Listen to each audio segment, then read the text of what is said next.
Former Secretary of State and Fox News contributor Mike Pompeo joins us now. Mr. Secretary, thanks for being here.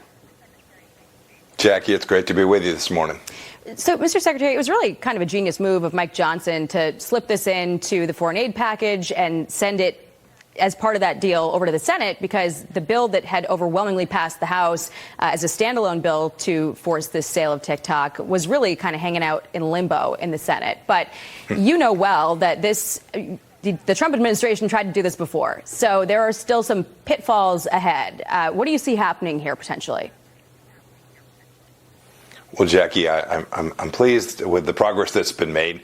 We in the United States have never allowed a foreign adversary to have control of a media entity inside the United States of America. We've never let our enemies communicate directly through a enterprise, a communication. So it used to be in the old days, it was television networks and stations. We didn't let foreign adversaries own those. This is the same idea.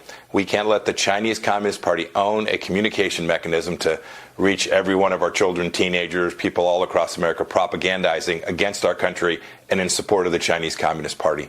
So I think President Biden will likely sign it today. And then I hope, while this isn't a ban of TikTok, TikTok can still continue to exist. It just cannot be owned by a foreign adversary. It makes perfect sense. It's common sense. And I think the American people across a broad political spectrum support this central idea of making sure that we don't allow Communist Party adversaries to communicate directly with our children. Do you think, though, that there's a chance that there's some court challenge? I mean, especially if there's a clause in there that you can extend the deadline if there's a pending sale. I mean, how quickly do you see this actually happening? And what's the risk that some litigation gets in the way? Oh, that's our system, Jackie. It's likely the case that there will be some who sue on various grounds. Could be members of Congress, some of whom don't like this, would sue as well. But in the end, I think common sense will prevail. The timing is important, but not the most essential in the end. What matters is that we regain U.S. or at least non-adversarial ownership of that communication, that important media enterprise that's speaking directly to the American people. I want to get your thoughts on a second issue, on these anti-Israel protests that we're seeing on elite college campuses. You heard from Senator Tom Cotton saying there should be some consequences. Listen to this. Any of these students who are foreigners here on visas should immediately have their visas revoked by the Biden administration and be promptly deported. They have no right to be here. They certainly have no right to be here spewing anti-Semitic and anti-Israel filth. What's your take on that?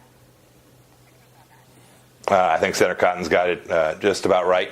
Maybe, Jackie, we could start, too, by not forgiving their student loans. I mean, there's lots of federal tools to prevent anti-Semitic, violent speech that is threatening Jewish kids on campuses all across America. We see it on Columbia's campus and Yale, and even a place that I went to school at, Harvard Law School. They had to close Harvard Yard. That's deeply un-American. They've had to cancel classes at Columbia. Those kids are getting cheated out of their education because a handful of pro-Hamas demonstrators have decided they're going to disrupt these institutions. Let's get control. If it requires the federal government to take action, it absolutely should do so. And President Biden has the capacity to fix this and solve this. We know how to stop these kinds of protests on campus where people don't feel safe leaving their dorm room and heading to a meeting or to Hillel or to wherever they're going to their synagogue. That's deeply un-American, dangerous, and we ought to get after it right now. And the federal government absolutely has a role in it. The president also has the ability to speak out against it. He's got the biggest megaphone in the world and hasn't used it yet, so we'll be watching. Former Secretary of State Mike Pompeo, thanks for being here. Appreciate it. Jackie, thank you. Have a good morning.